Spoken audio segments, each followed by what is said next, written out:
कर्नाटक में कई राज्यों में भी इसका असर देखने को मिल रहा है। कोविड-19 एक बार फिर पैर पसार रहा है। भारत में मौजूदा समय में 300 से ज्यादा केसेस सामने आ चुके हैं और इसमें दिल्ली से 23 मरीज हैं, महाराष्ट्र से 210 मरीज हैं, मध्य प्रदेश से 2 मरीज मिले हैं। गुजरात, केरल और तमिलनाडु में भी कोरोना के मरीज पाए गए हैं। कोरोना को लेकर स्वास्थ्य विभाग के निर्देश आ चुके हैं।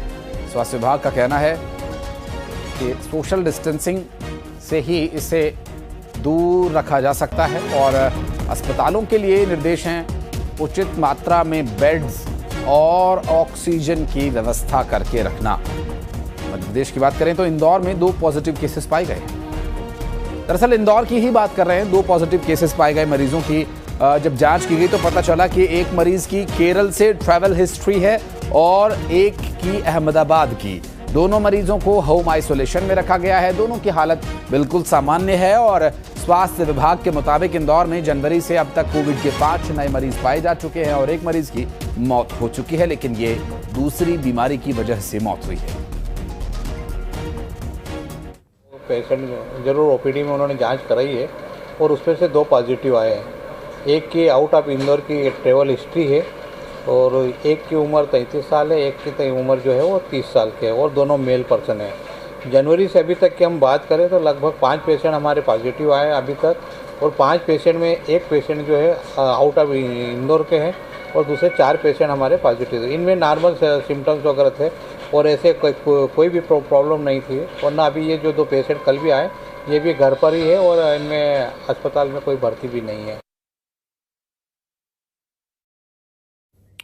तो कोरोना जो वापस लौट कर आ रहा है, दरअसल कोरोना के साथ किस तरह से व्यवहार करना है ये हम और आप भली भांति जानते हैं। और कोरोना जब अपने पीक पर था उस वक्त हमने कई अपनों को खोया भी। ऐसे में अब अपने और अपनों की रक्षा की जिम्मेदारी हमारे अपने हाथ में है। देखिए, प्रशासनिक स्तर पर या सरकारी तंत्र की बात करें तो वे अपने स्तर पर बचाव और इलाज के लिए प्रयास कर रहे हैं, जबकि हमें अपने स्तर पर इस बात का ध्यान रखना है कि सोशल डिस्टेंसिंग हो और हाइजीन मेंटेन हो। तो इस बीमारी से न सिर्फ लड़ा जा सकता है बल्कि जीता भी जा सकता है। तो ऐसे में जो 300 नए मामले सामने आए हैं, ये आंकड़े और न बढ़ने पाएं, इन्हें वक्त रहते नियंत्रित रखा जाए और कोरोना को बढ़ने से रोका जाए। इसीलिए चेन ब्रेक करना बहुत ज़रूरी है। राजधानी दिल्ली, उसके पड़ोसी राज्य हरियाणा, मध्य प्रदेश, छत्तीसगढ़ और महाराष्ट्र, ऐसे कई राज्यों से मामले सामने आ चुके हैं। हालांकि छत्तीसगढ़ में अभी ऑफिशियली कोई ऐसा मामला सामने नहीं आया है, लेकिन अभी इसकी तलाश ज़रूर की जा रही है। इसके कोरोना टेस्ट बढ़ा दिए गए हैं और जिससे कि इस कोरोना नाम की इस गंभीर परेशानी से, जिससे हम पहले भी लड़ चुके हैं, आगे भी लड़ाई लड़ सकें और जीत सकें। फराह हमारी सहयोगी जुड़ गए, बात करेंगे उनसे। फराह, दिल्ली सरकार ने भी एडवाइजरी जारी की है हॉस्पिटल्स के लिए कोरोना को देखते हुए। जी बिल्कुल, देखिए जिस तरीके से लगातार मामले बढ़ रहे हैं और अब दिल्ली में केसेस देखने को मिल रहे हैं, वहीं अगर नोएडा की बात की जाए, गाजियाबाद की बात की जाए, तो हर जगह पर केसेस सामने आ रहे हैं। उसी को देखते हुए एडवाइजरी जारी की गई है और हॉस्पिटल्स को साफ निर्देश दिए गए हैं कि ऑक्सीजन या जितनी भी जरूरतमंद चीजें हैं, चाहे आईसीयू की बात हो, उनकी अवेलेबिलिटी कराई जाए और इन सब चीजों का ध्यान रखा जाए। वहीं लोगों से ये भी कहा गया है कि पैनिक होने की जरूरत नहीं है।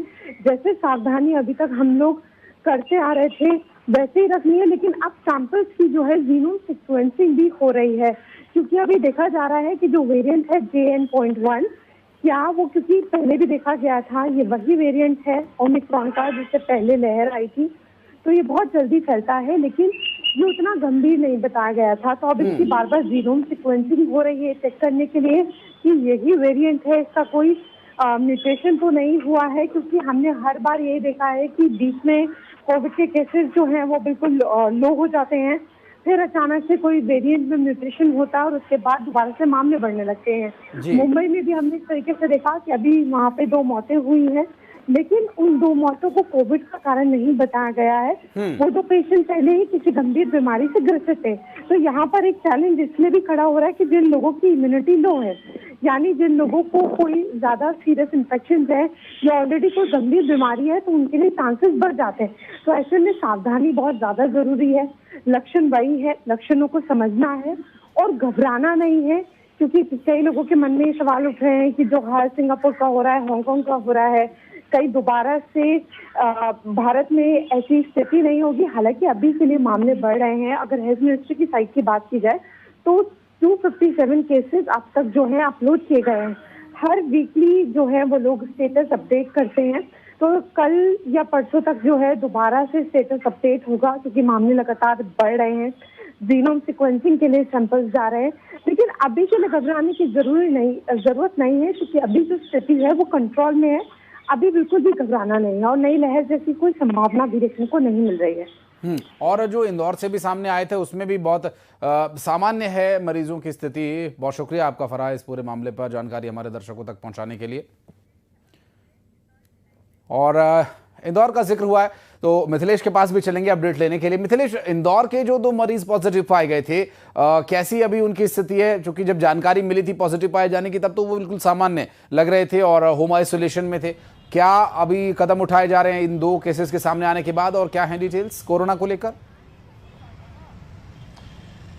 देखिए, जो 2 कोविड मरीज सामने आए हैं उनकी स्थिति जो है पूरी तरीके से सामान्य है। कोई भी घबराने वाली बात नहीं, चिंता की बात नहीं है। हल्के जो सर्दी जुकाम और हल्का फीवर जो कोविड के जो लक्षण है मिलते जुलते वैसे ही लक्षण थे। दोनों की ही ट्रेवल हिस्ट्री है। एक केरल से आए थे, दूसरे अहमदाबाद से आए। दोनों इंदौर के रहने वाले हैं और दोनों की अलग अलग शहरों की ट्रेवल हिस्ट्री आई है। उनके संपर्क में परिवार के लोग कौन थे उन पर जरूर नजर बनाई हुई है स्वास्थ्य विभाग की टीम। उनकी भी जांचें कराई जा रही। क्या घर में किसी और को सर्दी जुकाम जैसे लक्षण तो नहीं देखने को मिल रहा है। हालांकि अस्पताल में भर्ती होने की बिल्कुल भी नौबत नहीं है। स्थितियां समान है। सारे जो मेडिकल जांच होती पैरामीटर्स है वो देख लिए गए, सब कुछ समान है। इसलिए यहाँ के जो सीएमएचओ है तो मुख्य स्वास्थ्य एवं चिकित्सा अधिकारी, उन्होंने कहा घबराने की जरूरत नहीं है, पैनिक की कोई स्थिति नहीं है। जो भी JN.1 वेरिएंट है उसे घबराने की बिल्कुल भी जरूरत नहीं। हालांकि अभी जीनोम सीक्वेंसिंग कराया जा रहा है, देखा जा रहा है कि किस वेरिएंट का ये कोरोना है। और तमाम देखिए जो एहतियात है उसे बरतने की बात जरूर कही जा रही है कि अगर किसी को लीवर और किडनी और तमाम जो बड़े बीमारी हैं, चाहे वो हार्ट संबंधित बीमारी, अगर किसी को शुगर है तो इन लोगों को जरूर अपना ख्याल रखना है। ओल्ड एज के जो लोग हैं वो अपने स्वास्थ्य का ख्याल रखें और अगर उन्हें कुछ ऐसे लक्षण आते हैं तो जल्द से जल्द वो अपना कोविड का जांच कराए। जो भी आसपास में क्लिनिक है वहां के डॉक्टर से सलाह जरूर ले। हालांकि जिस तरीके से कोविड के मामले देश भर में सामने आ रहे हैं, कहीं ना कहीं मामले तो बढ़ रहे हैं, लेकिन एहतियात रखने की जरूरत है, घबराने की जरूरत नहीं है, पैनिक करने की जरूरत नहीं है, क्योंकि अभी तक ऐसा माना जा रहा है कि ये कोविड उतना खतरनाक नहीं है, लेकिन एहतियात रखने की जरूरत सभी को है। और देखिए मिथिलेश, एक जो हाइजीन मेंटेन करने और जो सोशल डिस्टेंसिंग का हमने पालन किया है और उसी को एक बार फिर से प्रैक्टिसिंग करनी होगी, उसे प्रैक्टिस में लाना होगा और इससे बचना ये बहुत ही महत्वपूर्ण तरीका इससे बचने का रहा है। बहुत शुक्रिया आपका मिथिलेश इस पूरे मामले पर जानकारी देने के लिए। और केरल